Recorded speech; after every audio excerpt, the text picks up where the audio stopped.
DJ का dance चल रहा था, लोग देख रहे थे। एक आदमी उसमें बोला, वाह रे लड़की क्या डांस किया।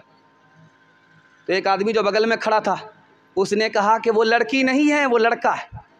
कहा कि सॉरी मैडम, गलती हो गई। कहा मैं मैडम नहीं हूँ, मैं उसी लड़के का बाप। दूसरी मिसाल आ रही है, ध्यान से सुनिएगा। लंदन में सिनेमा हॉल में फिल्म दिखाया जा रहा है। टिकट कटा करके बहुत सारी औरत बैठ गई अपने यार के साथ, बैठी हुई है। मैनेजर ने कहा, लाइट ऑन करके बोला कि कंप्लेंट थाना में किया गया है, एक औरत अपने शौहर को छोड़ करके अपने यार के साथ फिल्म देख रही है।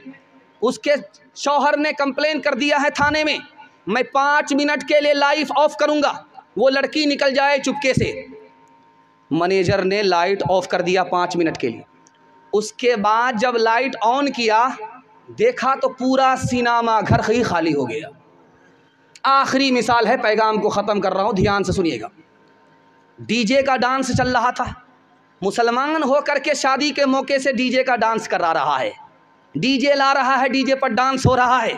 एक लड़की उसमें मिसरा पढ़ रही है, खुदा जाने के किस्मत में हमारी क्या लिखा होगा, खुदा जाने के किस्मत में हमारी क्या लिखा होगा।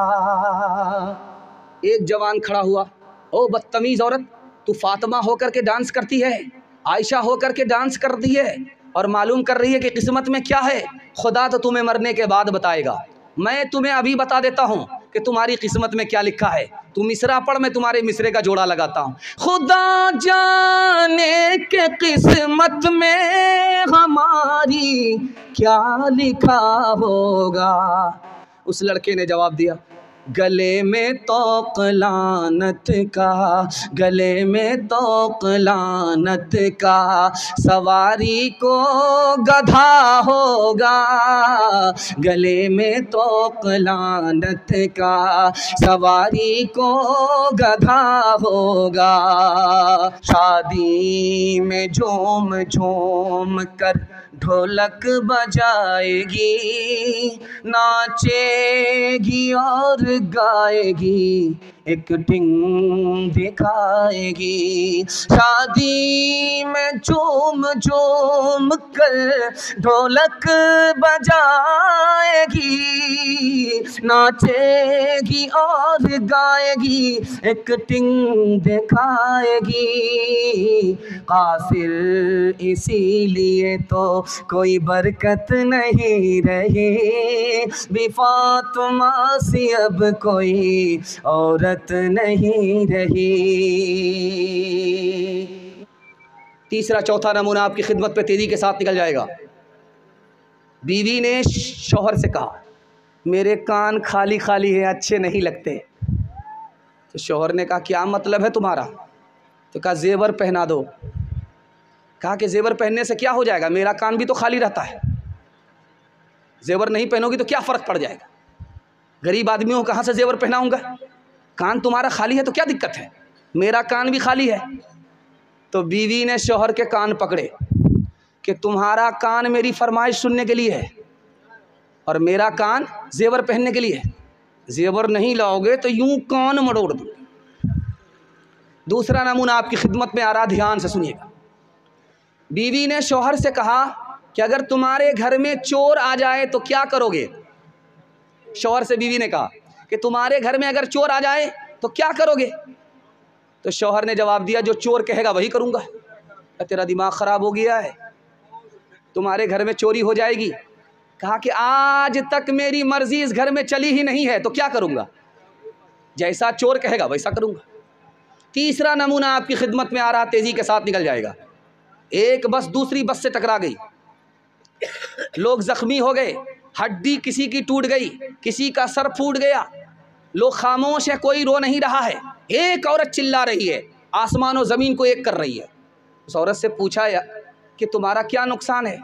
इतने सारे लोग, सर फूट गया, पैर की हड्डी टूट गई, ये लोग खामोश हैं, कुछ नहीं बोल रहे हैं, तू इतना क्यों चिल्ला रही? कहा, मेरा सबसे ज़्यादा नुकसान हुआ है, मेरी उंगली कट गई है, मेरी वो उंगली कटी है जिससे मैं शौहर को नचाया करती थी। 2-3 मिसाल आपके सामने और रखने के लिए जा रहा हूँ, इसको बहुत ध्यान से सुनिएगा। समाज को मैं आपके सामने लेकर के आ रहा हूँ, समाज की औरतों को आपके सामने आईने की तरह दिखा रहा हूँ। ध्यान से सुनिएगा, बहुत तेज़ी के साथ निकल जाएगा। जलसा हो रहा था, एक पर्ची आई औरतों की तरफ से, मर्द एक से ज़्यादा शादी कर सकता है, औरत एक से ज़्यादा शादी क्यों नहीं कर सकती है। औरतों के पिंडाल से पर्ची आई, जलसे में पर्ची आई कि मर्द को एक से ज़्यादा शादी की इजाज़त है, औरत एक से ज़्यादा शादी क्यों नहीं कर सकती। तो उसका जवाब उसी के हिसाब से दिया गया कि अगर एक से ज़्यादा शादी करेगी औरत तो 2 शादी करेगी तो 2 सास मिलेगी, 3 शादी करेगी तो 3 सास मिलेगी, 4 शादी करेगी तो 4 सास मिलेगी। अब तुम इसके लिए तैयार हो कि 4 सास तुम्हारे ऊपर मुसल्लत होगी। ना बाबा, इस्लाम ने बहुत अच्छा किया, एक ही सास तो बहुत बड़ी अजाब है, बहुत बड़ा अजाब है, बहुत बड़ी मुसीबत। अब उसको समझ में आया। जब ससुराल से बेटी मैके आई, सारे घर की औरतों ने घेर लिया। औरत से पूछा कि बेटी तुम्हारा शौहर कैसा था। माशाअल्लाह। तुम्हारे ससुर कैसे थे। अल्हम्दुलिल्लाह। कहा तुम्हारी ससुराल कैसी थी। तो बहुत बहुत अच्छा, सुभान अल्लाह। अब पूछा कि तुम्हारी सास कैसी थी। कहा इन्ना लिल्लाह, जल्ले तू जलाल तू, उस बला को टाल तू। माँ समझ गई कि शौहर पसंद है, ससुराल पसंद है और ससुर पसंद है, लेकिन सास पसंद नहीं है। तो माँ होती है। बेटी को अदब दिया। कहा बेटी एक बात बताओ, तुमको सब पसंद है, सास पसंद नहीं है, एक बात बताओ, तुमको मैके से जो ससुराल ले गई थी कौन ले गई थी। कहा मेरी सास आई थी, मुझको देखा सुना था, पसंद किया था, अपने बेटे से मेरी शादी करा करके मुझको ससुराल ले गई। तो माँ ने कहा बेटी अब इंसाफ से बताओ, अगर सास ने ये एहसान नहीं किया होता तो तुमको इतना अच्छा शौहर मिलता, इतनी अच्छी ससुराल मिलती, इतना अच्छा ससुर मिलता। नहीं मिलता। अब बेटी को समझ में आया कि सास बला नहीं होती है, माँ से ज़्यादा होती है या माँ के बराबर होती। 2-3 मिसाल दे रहा हूँ, जल्दी से ख़त्म कर रहा हूँ, ध्यान से सुनिएगा।